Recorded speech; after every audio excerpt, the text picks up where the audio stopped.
अब एक एक करके इन ऑर्गेनेल्स के बारे में पढ़ेंगे और ये कंटेंट आप लोगों के लिए सफिशियंट होगा आपकी एग्जाम के लिए। ठीक है, ये इस तरफ इंग्लिश में है, मैं एक्सप्लेन कर रहा हूँ आप लोगों को हिंदी और इंग्लिश दोनों में।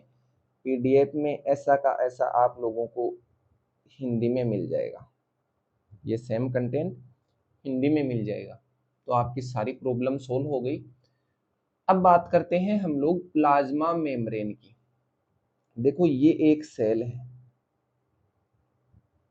सेल के अंदर बहुत सारे ऑर्गेनेल्स हैं, साइटोप्लाज्म है, लेकिन ये सब एक चीज से बाउंड है।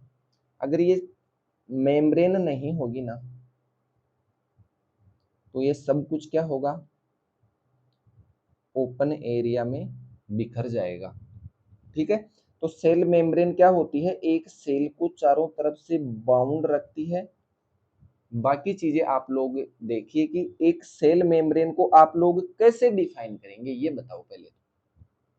अगर कोई छोटा क्वेश्चन आया कि सेल मेम्ब्रेन को डिफाइन करना है आप लोगों को तो कैसे डिफाइन करेंगे, तो समझिए डिफाइन करने के साथ साथ में ऐसा नहीं है कि आप लोग इस डेफिनेशन को रट लोगे और रटने के बाद में एक्सप्लेन कर दोगे। इसके अंदर जो कीवर्ड्स है ना वो भी आप लोगों को याद होने चाहिए। याद होने का मतलब है कि वो वर्ड्स हैं उनका मतलब पता होना चाहिए। ठीक है, प्लाज्मा मेम्ब्रेन एक सेलेक्टिव परमिएबल, देखो परमिएबल, परमिएबल का मतलब क्या होता है, ये मेम्ब्रेन है इसको अगर क्रॉस कर गए तो इसको बोलते हैं परमिएबल। लेकिन सेलेक्टिवली परमिएबल का क्या मतलब है, सेलेक्टिवली परमिएबल का मतलब है कि ये प्लाज्मा मेम्ब्रेन सेलेक्ट करके ही इनको क्रॉस करने देगी कोई मॉलिक्यूल है। ठीक है, ऐसी स्ट्रक्चर है, ये इस सेल के अंदर जाना चाहेगा इस मेम्ब्रेन को क्रॉस करके, तो मेम्ब्रेन चाहेगी तो ही इसको इस सेल के अंदर जाने देगी। तो प्लाज्मा मेम्ब्रेन क्या है, एक सेलेक्टिवली परमिएबल है, इतना याद रखना। डायनेमिक है, डायनेमिक का मतलब है कि इसके अंदर जो कंपोजिशन होता है प्लाज्मा मेम्ब्रेन का, कोई भी मॉलिक्यूल है भले वो मूवमेंट करते रहते हैं यानी कि फ्लेक्सिबल है। ठीक है, डायनेमिक मेम्ब्रेन है जो कि सराउंड्स द सेल, सेल को चारों तरफ से घेरे हुए रखती है and separate the intracellular environment from the extra cellular environment. बाहर की तरफ कैसा एनवायरनमेंट है, अंदर की तरफ कैसा एनवायरनमेंट है, उसको आइसोलेट करके रखेगी प्लाज्मा मेम्ब्रेन। बाहर जैसा एनवायरनमेंट अंदर की तरफ नहीं होने देगी, अंदर जैसा एनवायरनमेंट बाहर नहीं होने देगी। तो ये प्लाज्मा मेम्ब्रेन की डेफिनेशन थी, इतना याद रख लेना। अब इस प्लाज्मा मेम्ब्रेन को हम लोग इसकी स्ट्रक्चर को जूम करके देखेंगे तो इस तरीके की दिखाई देगी। ठीक है, तो इस तरीके की दिखाई देगी। तो आप लोग ये बताओ कि एक प्लाज्मा मेम्ब्रेन किन चीजों से, किन मॉलिक्यूल से मिलकर बनी हुई होती है। इस डेफिनेशन के साथ में ये और याद कर लेना कि प्लाज्मा मेम्ब्रेन क्या करती है, regulate the movement of substance participates in the cell signalling, यानी कि मूवमेंट ऑफ द सब्सटेंस और पार्टिकल्स, पार्टिकल्स का जो मूवमेंट होगा उसको रेगुलेट करेगी एक प्लाज्मा मेम्ब्रेन। और ये पार्टिसिपेट करती है सेल सिग्नलिंग के अंदर। सेल को कैसे सिग्नल मिलेंगे कैसे नहीं मिलेंगे ये कौन डिसाइड करता है, ये भी plasma membrane. And recognisation, adhesion and maintain cellular homeostation. Cellular homeostasis का मतलब है कि सेल के इनर का एनवायरनमेंट कैसा होगा उसको बनाकर रखना प्लाज्मा मेम्ब्रेन का काम है। एडेशन का मतलब है कि ये सेल सराउंडिंग के मैट्रिक्स से या फिर अदर सेल्स के साथ में कैसे जुड़ी हुई रहती है, कैसे अटैच होती है, ये भी प्लाज्मा मेम्ब्रेन से ही होती है। अभी बताऊंगा मैं आगे, ये लाइन याद रख लेना आप लोग तो। ठीक है, तो किस तरीके से प्लाज्मा मेम्ब्रेन बनी हुई होती है, कौन कौन से मॉलिक्यूल्स से प्लाज्मा मेम्ब्रेन बनी हुई होती है। ये कोई सेल थी, और इसको जूम करके देखा हम लोगों ने यहाँ से, तो ये ऐसी दिखाई देती है। तो ऐसी दिखाई देती है, तो प्लाज्मा मेम्ब्रेन बनी हुई होती है लिपिड्स से। लिपिड क्या होते हैं? ये है लिपिड्स। अभी बताऊंगा मैं आप लोगों को। लिपिड्स प्रोटीन और कार्बोहाइड्रेट। देखो लिपिड्स क्या है? ये लिपिड की एक स्ट्रक्चर होती है। ये तो हेड होता है, ठीक है, ये टेल होती है। हेड जो होता है वो हाइड्रोफिलिक होता है। पोलर लिख देता हूं मैं इसको, ठीक है। टेल है वो कैसी होती है? नॉन पोलर होती है। तो इसका मतलब क्या हुआ?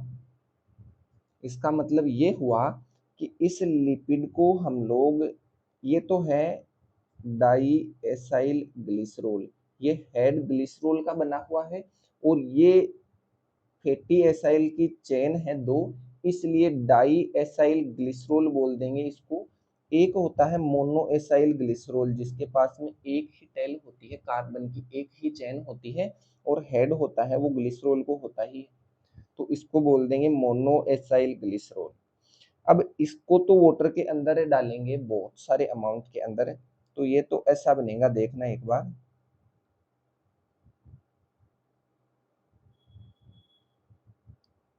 इस तरीके का, क्योंकि ये टेल है, ये क्या है?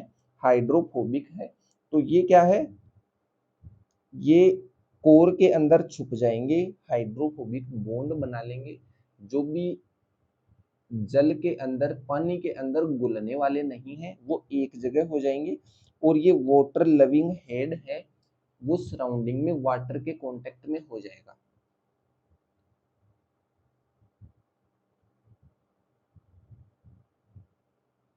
इसको तो बोलते हैं मिसेल्स बोलते हैं, सॉरी, ये लाइपोसोम रहने दीजिए एक बार। ये जो डाई एसाइल ग्लिसरॉल वाला लिपिड है, इसको पानी में डालेंगे तो ये कैसी स्ट्रक्चर बनाएगा?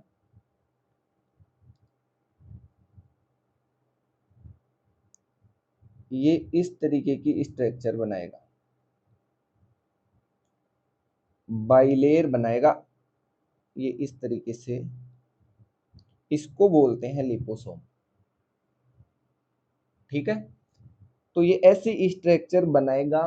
तो एक ऑर्गेनिज्म की बॉडी होती है वो कैसी होती है? उसके अंदर सबसे ज्यादा वाटर होता है, तो सेल की स्ट्रक्चर कैसी होगी? इसी तरीके की होगी, यानी कि ये जो मेम्ब्रेन है ना, इस मेम्ब्रेन के दोनों तरफ तो हाइड्रोफिलिक हेड होंगे, और इस मेम्ब्रेन के कोर के अंदर, सेंटर के अंदर हाइड्रोफोबिक टेल्स होंगी। हेड कैसे है? हाइड्रोफिलिक है, हाइड्रोफोबिक बोल दिया होगा मैंने, सॉरी। तो सराउंडिंग में तो कौन से होंगे? हाइड्रोफिलिक हेड, और इस कोर के अंदर हाइड्रोफोबिक टेल्स होंगी। तो मेन कंपोजिशन क्या है? लिपिड। ये लिपिड से बनी हुई होती है, और लिपिड इस तरीके से अरेंज होते हैं। इतना याद रखना है, इतना समझना है आप लोगों को। बीच बीच में प्रोटीन्स भी होती है, इस तरीके से प्रोटीन्स होती हैं, जो या तो कंप्लीटली क्रॉस करती रहती हैं इसको, मेम्ब्रेन को, या फिर एक तरफ अटैच होती हैं। कुछ लिपिड्स आउटसाइड के ऐसे होते हैं जिनके साथ में कार्बोहाइड्रेट यानी कि शुगर के मॉलिक्यूल्स अटैच होते हैं, और कुछ प्रोटीन्स ऐसी होती हैं, आउटर साइड की ही होती हैं, जिनको ये शुगर के मॉलिक्यूल्स अटैच रहते हैं, ठीक है। समझ में आया ना इतना? अगर नहीं आया तो कमेंट कर देना, दोबारा से डाउट समझा दूंगा मैं आप लोगों को, लेकिन ये समझना बहुत ज्यादा जरूरी है। ये स्ट्रक्चर बहुत ज्यादा इंपॉर्टेंट है, सबसे ज्यादा क्वेश्चन बनते हैं सेल की स्ट्रक्चर से, प्लाज्मा मेम्ब्रेन से सबसे ज्यादा क्वेश्चन बनते हैं, ठीक है। तो ये लिपिड इस तरीके से अरेंज होते हैं। अब देखना फोस्फोलिपिड्स। ये लिपिड की स्ट्रक्चर क्या हुई? ये तो ग्लिसरॉल का हेड, ये दो टेल्स कार्बन की, और साथ में फॉस्फेट अटैच हो गया, तो इसको बोल दिया फोस्फोलिपिड, ठीक है। तो फॉस्फोलिपिड्स होते हैं जो फ्रेमवर्क करते हैं, यानी कि जो फ्रेम बनाते हैं सेल मेम्ब्रेन के, ज्यादातर कंपोजिशन होता है वो इन लिपिड से ही बना हुआ होता है, ज्यादा अमाउंट इन्हीं का होता है। तो फ्रेमवर्क का काम कौन करता है? लिपिड्स करते हैं, फॉस्फोलिपिड्स स्पेशली। ठीक है। मेम्ब्रेन प्रोटीन्स, यहाँ तक ठीक है। ये प्रोटीन्स क्यों होती हैं वो भी समझाऊंगा मैं एक बार के लिए, ये इजी इजी चीजें आप लोग समझ लेना।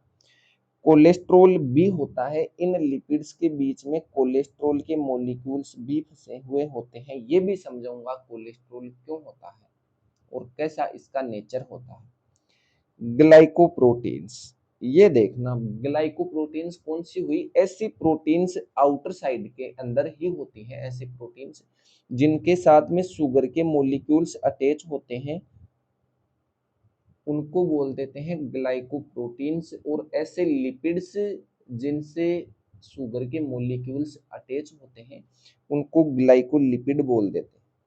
यहाँ तक क्लियर है? तो हम लोग फॉस्फोलिपिड की बाइलेयर की बात करते हैं। ये देखो एक लिपिड ऐसा होता है, उसका हेड ग्लिसरॉल का बना हुआ होता है जिसके अंदर 3 कार्बन होते हैं। ठीक है, एक कार्बन की चेन, ठीक है, ये दूसरी कार्बन की चेन। तो ये हेड तो कैसा होगा? पोलर होगा। ये टेल्स कार्बन की बनी हुई है तो ये कैसी होगी? ये नॉन पोलर होगी। तो ये तो पानी के साथ में बॉन्ड बना सकता है, हाइड्रोफिलिक है, लेकिन ये नहीं बना सकती। तो मैंने बताया कि इसको हम लोग एक वाटर बॉकेट के अंदर डालेंगे तो ये ऐसे अरेंज हो जाएंगे और एक इस तरीके की स्ट्रक्चर बना लेंगे जो चारों तरफ से बंद होगी, जिसके सेंटर में भी वाटर होगा और सराउंडिंग में भी वाटर होगा। ऐसे ही सेल की स्ट्रक्चर होती है। ये लिपिड्स मेम्ब्रेन बनाते हैं। तो ये लिपिड्स की कैसी लेयर हुई? बाई लेयर, यानी कि लिपिड्स 2 लेयर बना रहे हैं। तो लिपिड की बाई लेयर होती है प्लाज्मा मेम्ब्रेन या फिर सेल मेम्ब्रेन। यहां तक क्लियर है? ठीक है, यहाँ तक क्लियर है। Head hydrophilic, tails hydrophobic, bilayer बनाते हैं। चलो ठीक है, अब बताता हूं मैं। पहले तो आप लोग एक लिपिड का कॉन्सेप्ट समझ लो, बाकी तो सेपरेट इसका वीडियो अपलोड किया हुआ है। लिपिड क्या है? जिनके पास में ग्लिसरॉल होता है, एक तो ग्लिसरॉल बेस्ड होते हैं, एक होते हैं स्पिंगोसिन बेस्ड। ग्लिसरॉल वाले तो ऐसे होते हैं, आप लोगों को पता है। स्पिंगोसिन वाले कैसे होते हैं कि उसके 3 कार्बन तो ऐसे होते हैं और इस तरफ मुड़ी हुई होती है एक कार्बन की लॉन्ग चेन, एक कार्बन की और चेन उसके साथ में जुड़ जाती है, तो वो भी ऐसे ही दिखाई देते हैं स्ट्रक्चर के अंदर।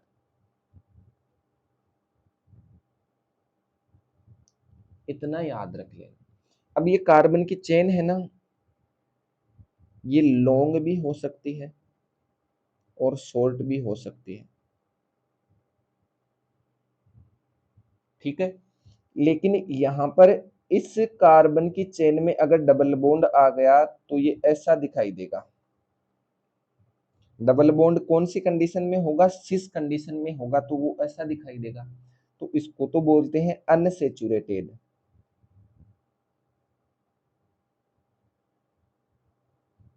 और अगर ऐसी ही स्ट्रक्चर होगी कि डबल बॉन्ड है ही नहीं, तो उसको बोलते हैं सेचुरेटेड। इतना समझ लो। ठीक है, लिपिड्स की बाइलेयर होती है। चलो आगे की चीजें समझाता हूँ। इस मेम्ब्रेन के अंदर ऐसे प्रोटीन्स होती हैं। अब मान लेते हैं कि ये जो प्रोटीन दिखाई दे रही है ये क्या है? ये कंप्लीटली इस मेम्ब्रेन को क्रॉस कर रही है, बाइलेयर को क्रॉस कर रही है। अब ये कोर कैसी है? ये कोर है